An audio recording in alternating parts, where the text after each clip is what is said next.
Welcome to the FAFSA Demo. The 2024-25 form is redesigned, so I'll show you what to expect and how to avoid common errors. Let's get started. Either the student or parent can start the form, but we recommend starting with the parent. When the parent logs in to the FAFSA, they will input student identity data. This must match the information on the student's FSA ID. If there is no match, you will see this error. Correct the information on this page or have the student log into their FSA ID and correct their data. The next 3 pages determine if the student is dependent or independent. The first page asks if the student is a veteran or actively serving in the armed forces, has dependents, is an orphan, is a ward of the court, is in foster care, or is in legal guardianship with someone other than a parent. The next page asks if the student is an unaccompanied youth or homeless. For students to apply for more than an unsubsidized loan, parents of dependent students must provide their information.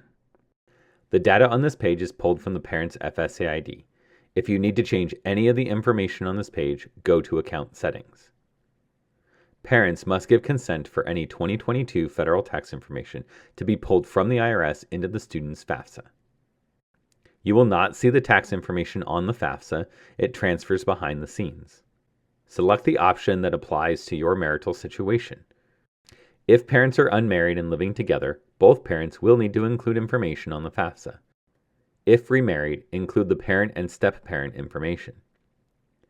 If separated or divorced, the parent who provides the most financial support for the student in the last 12 months will complete the FAFSA. This page asks if you received federal benefits such as Earned Income Tax Credit, free or reduced price lunch, Medicaid, or SNAP benefits. If you received any of these federal benefits, you will not see the asset questions on the FAFSA. Household size is determined by the number of dependents on the parent's 2022 federal tax return. You can change the family size and number in college. On this page, indicate if the parent had to report grants and/or scholarships as income or had any foreign earned income. If applicable, report child support received in 2023. Next, report the total amount the parent currently has in savings and checking accounts.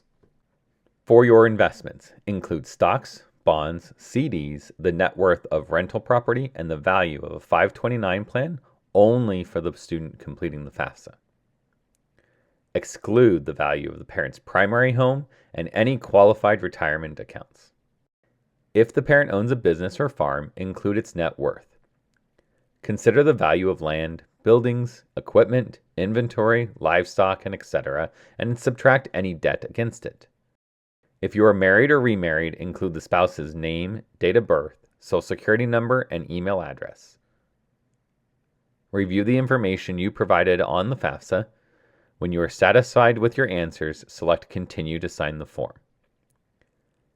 Next, log out of the parent's student aid account and have the student log in with their username and password. The student dashboard shows that action is required to complete the 2024-25 FAFSA. Now it's the student's turn to provide consent and approval for the IRS to pull over their federal tax information. This consent is required even if the student did not file a tax return.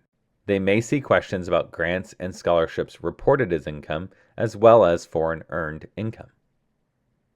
The student will report the current value of their cash, savings, and checking accounts and any investments, business, or farms they have. Again, you can review all the information provided on your FAFSA. This page confirms that you completed the FAFSA, indicates your student aid index, your eligibility for federal grants and loans, and how to find your FAFSA submission summary. We hope this video helps you complete the FAFSA. If not, contact Education Quest for an appointment.